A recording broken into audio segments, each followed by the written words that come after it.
boleh ikut modul. Puan tak boleh Puan. Terus saja. Okey, daripada bidang bisnes kepada bidang training, Puan Farah nak terlibat dalam bidang training ni.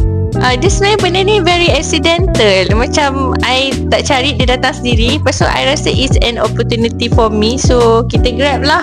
Pandangan coach tentang tempat yang kita buat ni, training selama 4 jam ni. So Laura Dash Academy nak cari pun senang. Tadi datang, parking pun okey. Lepas tu masuk semua yang penting bersih, hygiene. Pantry dia best gila.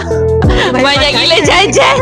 Pantry dia macam Giant. Kalau kita pergi Giant semua ada. Macam kalah kat rumah. So benda tu benda yang sangat best lah. Bila ada cukup makanan kan. Sebab you train kan lama. So Dan suhu bilik dia pun sangat sejuk, walaupun dia dekat luar panas. So very comfortable lah this training center. Dan semua barang ada. I mean HDMI cable, TV and whiteboard semua. ya. Kira Laura Dash Academy ni semua komplit lah. So apa kata terakhir Puan pada coach untuk mereka yang sedang mencari training center untuk diorang buat latihan? Okay, so korang boleh cari training center. Cari je Laura Dash ni. Popular I tengok. So Laura Dash.